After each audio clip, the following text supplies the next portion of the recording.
자, 이번에는요. 뇌혈증으로 쓰러진 이후에 재발하지 않기 위해서 굉장히 노력하시는 분이 있다고 해서 저희가 그분의 일상을 한번 찍어봤거든요. 자, 만나보시죠. 언제 어떻게 찾아올지 모르는 머릿속 시한폭탄, 뇌졸중. 40대의 나이에 갑작스레 찾아온 뇌출혈. 그로 인해 김미경 씨는 오른쪽이 마비되는 후유증을 얻었다는데요. 뇌출혈이 발병한 지 17년이 지났지만 여전히 그녀의 일상은 힘듭니다. 지금 보니까 발 쪽에도 확실히 좀 네, 오른쪽으로 장애가 있으신 것 같죠? 부모님과 고모까지 뇌출혈로 돌아가신 가족력을 갖고 있다는 미경 씨. 때문에 뇌출혈이 재발하지 않도록 매일같이 운동은 물론 마비된 팔의 재활도 빼놓지 않는다는데요. 2006년도에 뇌출혈이 와가지고 그때부터 이제 몸이 이렇게 움직이는 게 둔하니까요. MRI 7년 전에 이제 갑자기 찾아온 뇌출혈이. 뇌출혈입니다. 손이 이렇게 펴주면 좋은데요. 이렇게 보시면은 손 마디마디가 안 펴져요. 아이고. 회사 다닐 때 건강검진 받잖아요. 그러면은 내가 혈압이 높다고 관리하라고. 근데 식당 일이 12시간씩 하니까는 그 관리를 못했어요. 아이고, 식당 일까지 하셨어요. 식당이 일을 하셨군요. 2006년도 중복 그 다음날 쓰러져가지고 9년 동안은 밖에 출입을 못했어요. 급성 신경성으로 이제 뇌출혈이 와가지고 중풍이 된 거예요. 어느 날 갑자기 무너진 미경 씨의 삶. 그럼에도 불구하고 이겨내기 위해 꾸준히 재활 운동을 하면서 씩씩하게 일상을 이어나가고 있다고 합니다. 불편하지 않은 쪽으로 해서 다 이렇게 하시는 것 같아요. 아프다고 누워있기보다는 끊임없이 움직이는 것이 그녀의 일상 속 재활 방법. 한쪽 팔만으로도 웬만한 집안일은 거뜬히 해냅니다. 왼쪽에 출혈이 있는 부위가 예. 오른쪽에 팔과 다리의 운동신경. 반대로 이렇게 온다면서요? 그런데 청소를 하다 말고 자리에 앉고 마는 미경 씨. 요즘 들어 조금만 움직여도 전보다 더 숨이 차고 힘이 든다는데요. 아이고, 숨이 차시네요. 가쁜 숨을 몰아쉬고는 불편한 팔과 다리를 주무르는데요. 이 고통은 언제쯤 익숙해질까요? 아이고, 힘드셔서. 이쪽 다리는 정상인데 이쪽은 확 펴져가지고 이렇게 이제 디디면 아프죠. 아유, 그렇네요, 진짜. 많이 부으셨네요, 오른쪽이.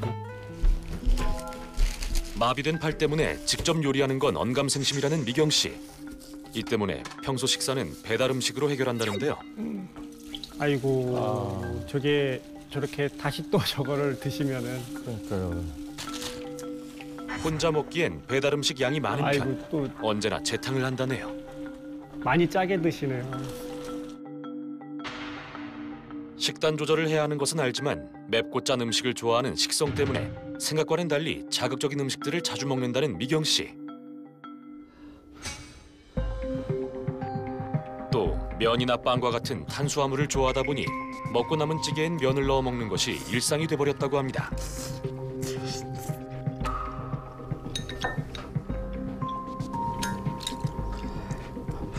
네, 조절은 피하는. 아이고. 라면으로도 모자라 밥까지 많은데요. 나트륨이 가득한 국물에 설상가상, 맵고 짠 반찬까지. 뇌출혈로 쓰러졌던 미경 씨. 이렇게 먹어도 괜찮은 걸까요?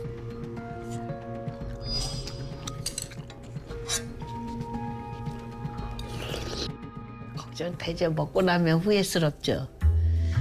덜 먹어야지 그러는데 먹을 때 보면 입이 그냥 조금만 더 하는데 먹어야지. 늘상 후회를 하지만 맵고 짠 음식을 좋아하는 입맛을 쉽게 바꿀 수가 없답니다. 아이고. 약간 식단 조절은 좀 피할 그 필요성이 좀 있습니다, 지금. 예. 매일 운동은 열심히 하지만 식단 조절은 안 되는 상황. 또다시 뇌출혈이 오진 않을까 걱정이라는 미경 씨. 뇌졸중이 재발할까 봐 검사하러 왔어요. 이렇게 아프니까 그리고 몸이 이렇게 자유롭지 못하니까는 걱정이 많이 돼요. 현재 건강 상태를 확인하기 위해 다양한 검사를 받아보기로 했습니다.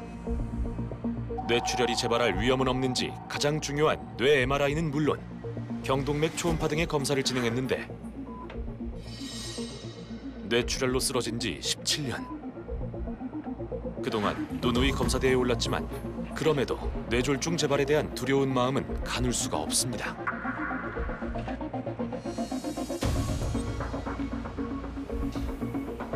과연 현재 상태는 어떨까요? 갑자기 또 쓰러지는 건 아닐까 떨리는 마음으로 결과를 듣는 그녀. 이번에 피 검사하신 거에서 고지혈증 수치가 저희가 체크했는데요. 중성지방 수치는 230 정도로 정상 범위를 넘어가 있었고요. 그다음에 좋은 콜레스테롤 얘기하는 HDL은 33 정도로 오히려 떨어져 있으셨어요. 생각보다 좋지 않은 결과. 오히려 나쁠 수 있는 중성지방은 올라가 있고 좋을 수 있는 HDL, 좋은 콜레스테롤은 오히려 낮아 있는 소견입니다. 예. 음식 때문이죠. 음식 때문에요. 미생뇌혈관 출혈이 있으셨던 분들은 특히나 더 고지혈증 수치 관리가 필요하고요. 생활습관 변화라든지 그다음에 식습관 변화가 필요합니다. 뇌졸중이 재발하지 않도록 나름대로 노력해왔다고 생각했건만 충격적인 결과에 가슴 한켠이 무너지고야 맙니다.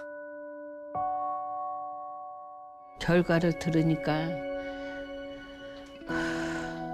좀 걱정이 많이 되고 내가 이제 길에 가다가 쓰러질까 봐 아니면 이제 이렇게 걸어 다니다가 힘이 없어가지고 쓰러질까 봐 갑자기 이게 아픈 게 그랬거든요.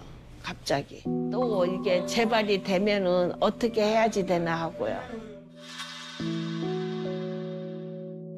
불안하죠. 재발이 될까 봐. 맞습니다. 뇌출혈로 쓰러지신 게 17년이나 됐는데 일상생활 완전히 회복이 안 됐습니다. 교수님 어떻게 보셨어요? 이분이 아마 초창기에는 더 심각했었던 것 같고요. 그래요. 네. 굉장히 오랜 시간 환자분이 생활상에서 많이 재활을 하려고 노력을 예. 하시면서 본인 스스로가 왼쪽으로 생활을 하면서 이렇게 조절이 좀 되는 것 같습니다. 자, 지금 현재 뇌출혈이나 이런 거를 예방하기 위해서는 잘못된 부분을 좀 고쳐야 될 것 같거든요. 예, 전홍준 맞습니다. 명의께서 보시기에 제일 잘못하고 있는 게 뭡니까? 데스코드를 공개해 주시죠. 제가 꼽은 데스코드는 바로 재탕입니다.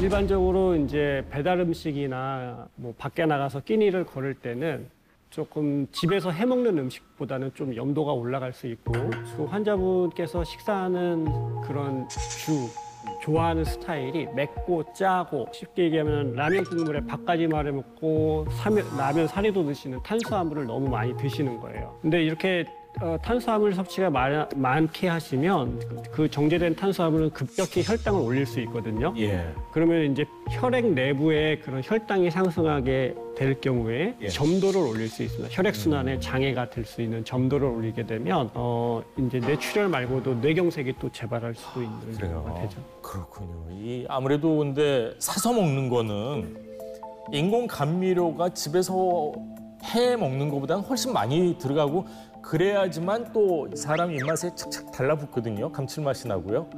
그런 거를 매일 먹는 것도 당연히 건강에 좀 안 좋겠죠. 그렇죠. 이러한 인공 감미료 사용과 관련된 이제 연구 결과가 있는데 영국 학회지에서 심혈관계 문제가 한 9% 정도 증가한다고 보고 예. 그다음에 뇌혈관 질환의 발생 위험도는 약 18% 정도 발생한다고 더 보고를 했습니다. 와, 자, 뭐 여러분께서 불편하시더라도 집에서 뭘 음식을 해 먹을 때는 웬만하면 덜 짜게, 덜 달게, 그리고 인공 감미료는 최소화하는 게 혈관 건강에는 확실히 좋을 것 같습니다. 명심하시면 좋을 것 같고요. 이분이 더 이상 나빠지지 않고 좀 더 좋아지기 위해서는 어떻게 해야 될지 얼라이브 코드를 공개해 주시죠. 예, 제가 꼽은 얼라이브 코드는 이웃, 손, 발, 시선입니다. 아무래도 이제 사례자분이 지금 가장 걱정하는 거는 뇌졸중이 재발이 될까 봐 맞습니다. 지금 우울증까지 좀 살짝 있거든요. 예. 그걸 사전에 조금이라도 체크할 수 있는 방법이 있는데 이 하고 웃는 경우 이렇게 웃을 때 예. 안면 마비가 있으면 얼굴이 마비된 쪽은 찡그러지지가 않습니다. 그렇군요. 네, 그게 이제 대표적인 얼굴 마비의 특징이고요. 손은 두 손을 올려보십시오 했을 때 예. 그냥 기지개 펴듯이 올라가는데 이게 조금 힘이 빠지는 느낌이 있으면 손이 덜 올라가는군요. 덜 올라갑니다. 이제 발은 저희가 말을 할 때 오늘의 명이 이렇게 얘기했을 때 오늘의 명이 이렇게 말이 나오시는 경우가 대부분. 그렇군요. 네, 결국 그럴 때는 뭔가 지금 내 뇌에 전조 증상으로 뭐가 안 좋은 게 있다. 빨리 병원을 찾아가야 되겠네요. 맞습니다. 그리고 이제 이 시선은 예. 대표적인 게 이제 시야 결손입니다. 이렇게 정면을 보고 있고 걸어가고 있는데 자꾸 부딪힌다고 얘기를 하세요. 예. 그러면 이쪽이 가려진 거죠. 그래서 이제 이러한 게 복합적으로 생기게 되면은 되게 이제 이 뇌 안에서의 문제 가능성이 있습니다. 지금 전홍근 명의께서 말씀하신 전조 증상 본인뿐만이 아니라 같이 사는 가족들이 한번 유심히 지켜봤다가 뭐가 조금이라도 이상하면은 병원에 달려가는 게 필요한 것 같습니다.